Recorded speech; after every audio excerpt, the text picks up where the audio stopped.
Eh bien salut tout le monde, c'est Smartboy. On se retrouve donc aujourd'hui sur une nouvelle vidéo, un nouveau concept adapté d'un concept qui existe déjà.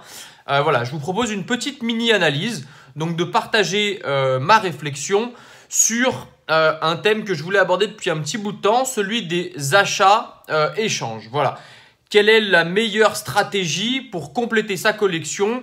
Qu'est-ce qui est le plus intéressant pour vous voilà, pour compléter votre collection? Alors, d'abord, ce qu'il faut prendre en compte lorsque vous cherchez à compléter votre collection, c'est quel type d'objet. Alors, là, on va partir sur un échange, enfin, on va partir sur le cas où vous souhaiteriez faire un échange équitable. Admettons, vous ouvrez une série récente, vous piochez deux fois la même full art dans deux items différents, et il vous manque quelques full art.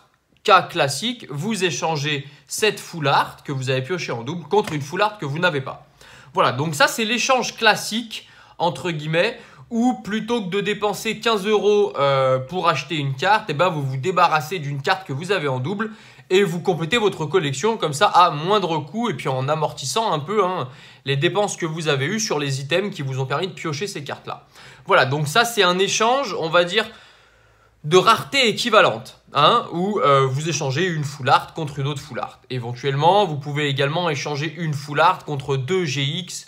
Voilà. Mais en tout cas, on va dire que l'échange en termes de prix est équivalent. Et également en termes de rareté. Voilà. Le cas que je voudrais développer, alors ce sera une vidéo qui sera très courte, 7-8 minutes maximum.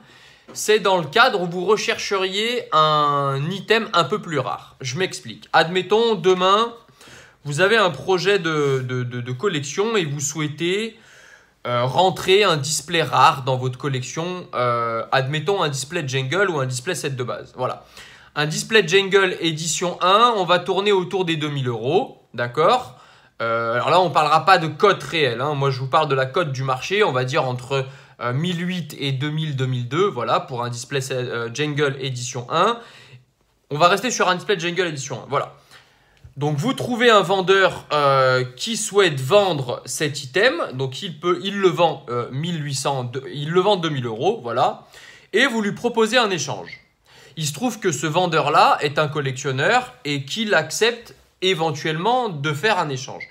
Généralement, les personnes qui vendent ce type d'item, elles vont accepter un échange avec des items plus de l'argent. Voilà, parce que si elles vendent cet objet-là, c'est qu'elles ont a priori besoin d'argent.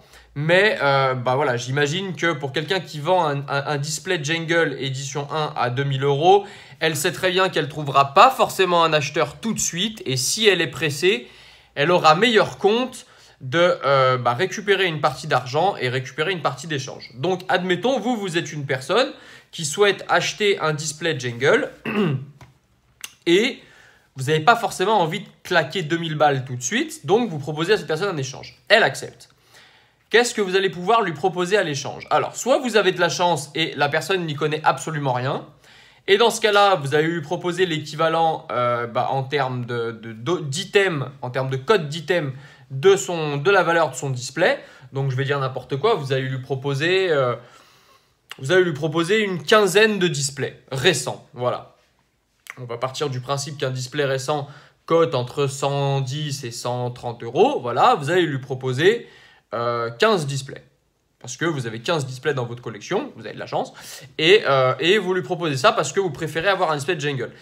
Honnêtement, il y a très peu de chances pour que la personne accepte. Pourquoi? Parce qu'en termes de rareté, elle aura beaucoup plus de facilité à trouver vos displays que vous à trouver son display à elle. Donc, ce qu'elle va faire, soit elle va augmenter la valeur de son objet, c'est-à-dire elle vous dit « Ok, moi je veux bien du récent, mais par contre, au lieu de se baser sur une valeur d'échange à 2000 €, on se base sur une valeur d'échange à 2500 € par exemple. » C'est un exemple, mais dans l'idée c'est ça. C'est-à-dire qu'elle va dire « Ok, j'accepte d'échanger des trucs qui sont trouvables, par contre, il faut que je m'y retrouve moi de mon côté, parce qu'il va falloir que je revende tes items, donc il va falloir que je m'y retrouve plus quoi, entre guillemets, sinon c'est pas intéressant pour moi. » Voilà, donc ça c'est le premier moyen. Ou alors, effectivement, dans ce cas-là, vous vous y retrouvez réellement si vous lui proposez des items rares. Je m'explique, par exemple, vous décidez avec ce vendeur-là de faire 1000 € en cash et 1000 € en item.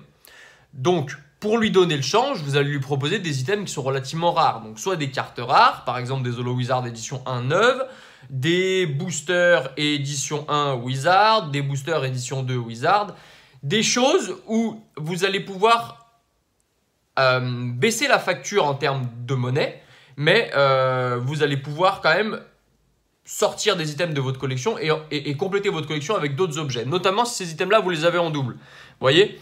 Donc voilà, c'est à peu près deux manières de procéder à l'échange. C'est effectivement la variable qu'il faut bien prendre en compte, c'est la rareté.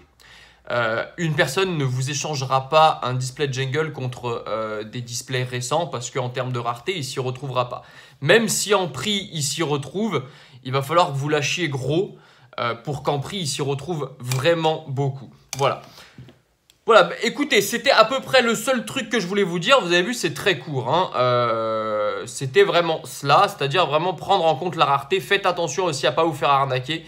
J'ai une anecdote il y a quelques années. Hein, voilà, les exemples sont plus parlants que les discours.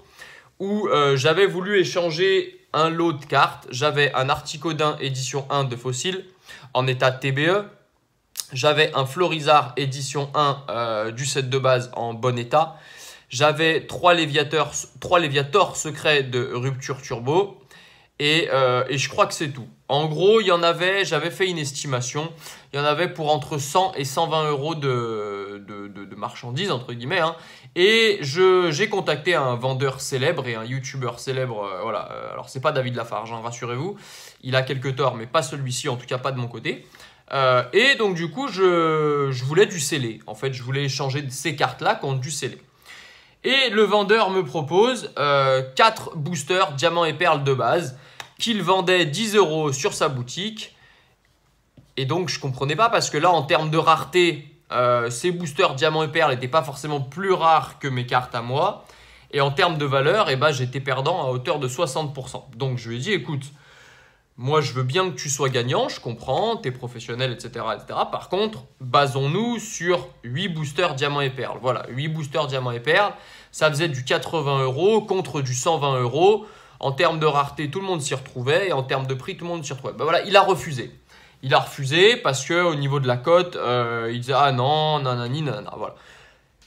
Voilà. Faites attention aussi sur qui vous tombez et à qui vous faites des échanges, avec qui vous faites des échanges. Il y a des gens qui ne sont pas forcément très honnêtes et qui ne chercheront pas forcément à vous arranger, mais qui chercheront à faire un peu d'argent sur votre dos. Voilà, donc il faut faire gaffe à ce niveau-là.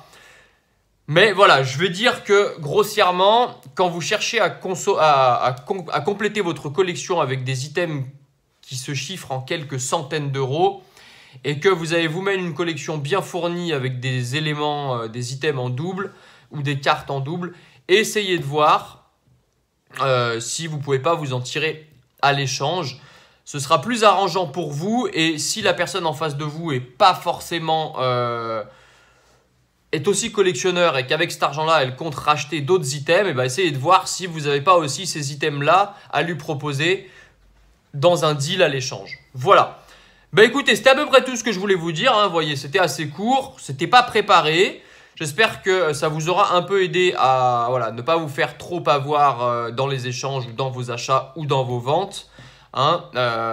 Voilà, cette vidéo était autant valable si vous voulez acheter ou rentrer quelque chose dans votre collection à l'échange, ou si vous voulez vendre quelque chose ou quelqu'un vous contacte pour faire éventuellement un échange. Voilà, ne vous faites pas avoir et prenez bien en compte la rareté de votre item. C'est, je pense, un des seuls arguments qu'il faut retenir de cette vidéo, c'est effectivement la rareté de votre item se renseigner aussi sur ce que le vendeur cherche éventuellement à l'échange. Voilà, bah écoutez, je vous laisse ici. On se retrouve lundi probablement pour l'épisode 6 du Let's Play. Et puis voilà, il y aura d'autres mini-analyses. N'hésitez pas à mettre un petit pouce bleu si la vidéo vous a plu, à vous abonner ici. Je vous mettrai quelques petits liens là. Passez un bon week-end, bonne Coupe du Monde et à lundi. Ciao, ciao.